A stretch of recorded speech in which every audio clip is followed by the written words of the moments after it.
Welcome to the Growing in Grace podcast, where you can listen in on some casual conversation about the good news of Jesus without all of the inconsistent religious double talk. If you've ever struggled with feelings of hopelessness, guilt, and despair, or wondered if you're really right with God, it's time to discover the true freedom that comes with the gospel of unlimited and overflowing grace. Hi there, Mike Kapler with Joel Brizicki, the Growing in Grace podcast at growingingrace.org.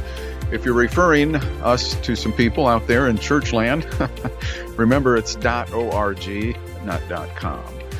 Just a little side note there. How you doing this week, Joel? Hey, doing fine. And it's been cool over the last, almost 20 years or so. Not quite 20 years that I've been on that I've had websites. I remember I started graceroots.org. I think it was the end of 2003, I guess it was. So 18 years ago or so, 17 or 18 years ago.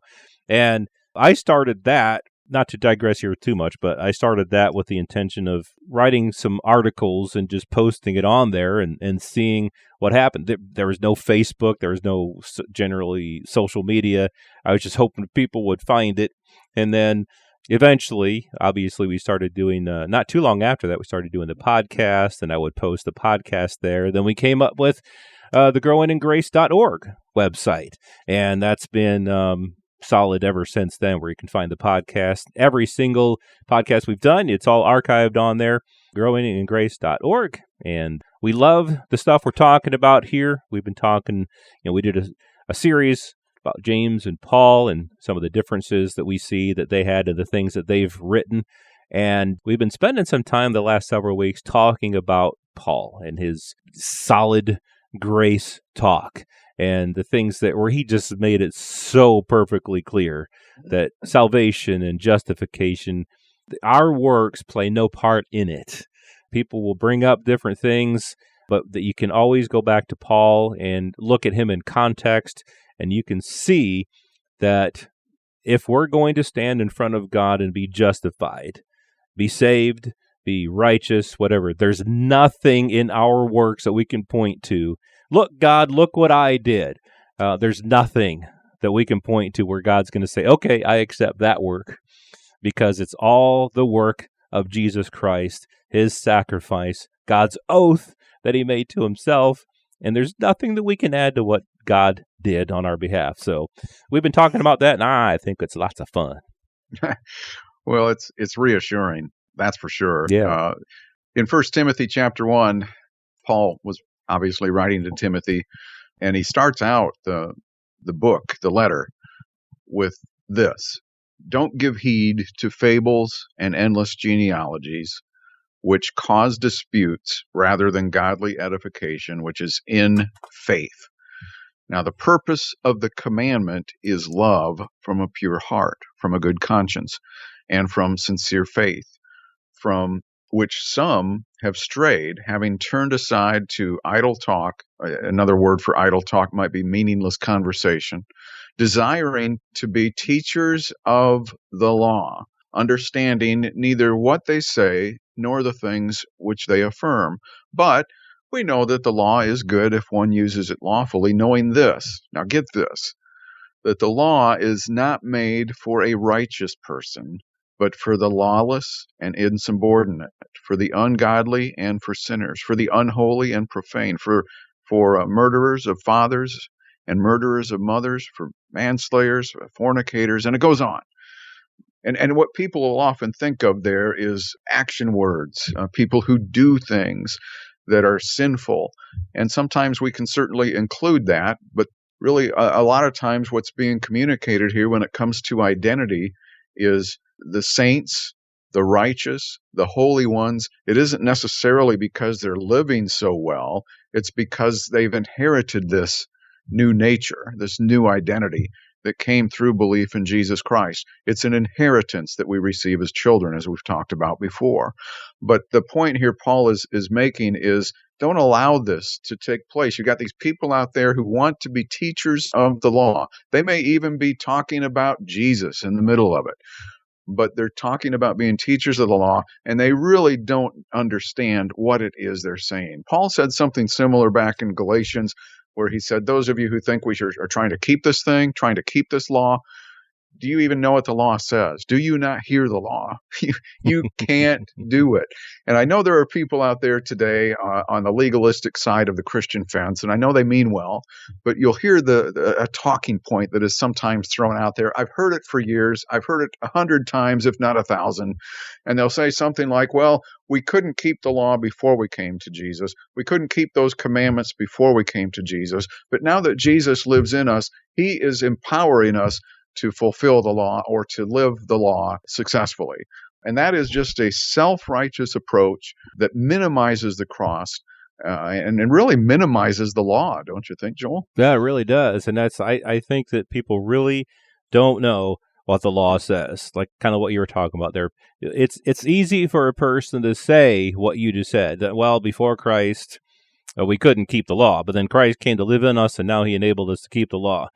It's easy to say that because I think people have a very shallow view of the law. And what I mean by that is they'll think, okay, so the law, for example, says do not commit adultery, do not steal, do not murder. Well, they don't do any of those things, except they don't look deeply. Jesus in the Sermon on the Mount and in his ministry on the earth, he kind of put a magnifying glass on the law, and he says, not just the act of murder, but if you hate your brother, that's murder. And it's not just the physical act of adultery. It's when you look at somebody with lust. It's like people think that keeping the law now is somehow supposed to be this easy thing because they don't look at the full law, and they don't look at it with the respect that the law really should have. They think they're respecting the law, but they're really looking at a shallow version of the law. And so in what you're reading here about what Paul wrote to Timothy is that people, you see it today, they desire to be teachers of the law. And we're talking about believers who are supposed to be dead to the law and have no relationship to the law. They understand neither what they say nor the things which they affirm. That's just so true today as it was in Paul's day. And then the purpose of the law, Paul gets into that. It's for unrighteous people. And he says in Galatians, it was a tutor, it was a schoolmaster that would lead people to faith. It showed them that they couldn't live up to a righteous standard. And then it said, okay, so you need something greater. You need something else that's going to lead you to righteousness. And it's not going to be the law. It's going to be faith. So when faith has come, you're no longer under the tutor. You're no longer under the schoolmaster, the law. That was for the people who were under the law. It was the thing that led them to say, oh, wow, I can't do this thing. I can't live up to God's righteous standard. And so God gave us his righteousness as a gift by faith. That's really the point. The point of the law was what I just said. It was to point people away from self-righteousness to faith. And what have people in the church done today?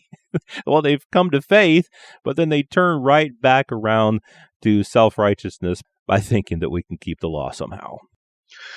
Well, and the thing that kind of cracks me up these days anyway, now that I know what I know, is when people make these kinds of comments, these kinds of statements, that we're supposed to establish the law for righteousness, for a higher level of morality or more holiness or more sanctification or whatever, more acceptance from God, then my question is, which law are you talking about? Because you remember the law that the Bible refers to even throughout New Testament writings, it was a long list of stuff that most of us, as Paul just said to Timothy, most of us aren't familiar with. Which laws are you going to point people to? Which ones are you going to try to keep? Which ones are you going to try to apply and suggest that others do? And which ones are you going to leave off the list? And the fact is that most people will leave almost all of it off the list, except for just a few selections here and there, either from, the certain ones from the Ten Commandments or a few other ones that they might just choose to select and ignore the rest of it. And Jesus said that would not be acceptable. Jesus said, if you're going to try to live by that standard, then you had to keep all of it. Every jot, every tittle. you couldn't just eliminate certain parts of it. And God said that throughout the Old Testament too. Nothing shall be added to the law. Nothing shall be taken away from it. It was all one package deal. So it wasn't God's laws, plural, that people were trying to keep. It was a package of laws referred to as the law. And so it's just a real hypocritical thing for people to suggest the law somehow still has a place for certain things in the life of a Christian.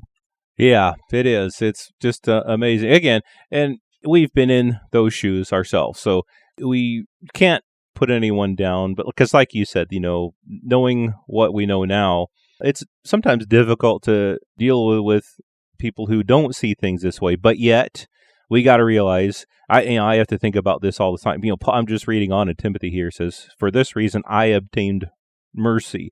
And so, God has taught us these things. He showed us these things. But what I like here about something else that Paul says here in 1 Timothy, this is a faithful saying, 1 Timothy 1:15, and worthy of all acceptance, that Christ Jesus came into the world to save sinners. Okay, so I'm just going to leave it there for a second. Christ Jesus came into the world to save sinners. And in the church these days, so many times it's like, no, we got to stay away from those sinners. But Christ came to save sinners. That's why he came. People who were doing all of these things, the ungodly things, all the things that you read a little while ago, the ungodly and the sinners, the unholy, the profane, murderers, and all these things. God came, Jesus Christ came into the world to save them. And then Paul says, Christ Jesus came into the world to save sinners, of whom I am chief. Now, some people, and just to talk about this real quickly here, some people say, see, we're sinners. Paul was calling himself the chief of sinners. And so, we're both sinners and we're saints. We've got two natures. One is the saint. God has saved us and made us a saint, but we're also sinners, because Paul even called himself the chief of sinners. Well, Paul was referring to, if you look back at what he had just said, he said, I was formerly a blasphemer, a persecutor, an insolent man. He was, going around persecuting the church, and that's, God showed him mercy. But what he's saying as the chief of sinners, being the chief of sinners, is not that currently in his life he was the biggest sinner of them all. Like, that's what his lifestyle was, and so he called himself a saint and a sinner. But he's saying that overall, because of all those things, he's the champion of sinners. He's the one, that's the one you can point to if you want to look at the biggest sinner that there's ever been. And God saved me. That's what he's saying here. I was the biggest sinner of them all. In his own mind, he that's how he viewed himself. And God saved me. It's not like he's saying, so I'm just a one worthy worm. I'm just a sinner saved by grace. No, he knew he was a saint. He knew that was no longer who he was, but he knew that also that God had saved him as, in his own mind, again, the biggest sinner that there ever was. So don't think of yourself as an unworthy sinner, but think of yourself as someone that God has made into a saint, because he has saved you. He's saved us. And we've got more to talk about this, because Titus talks about how God saved us when we didn't even deserve it. So we'll talk more about that and some other things next week right here on Growing in Grace. This has been Growing in Grace with Mike Kapler and Joel Brieseke, heard online through various internet sources around the world each week. Access past programs by visiting growingingrace.org. Share it with a friend and listen again next week for more Growing in Grace.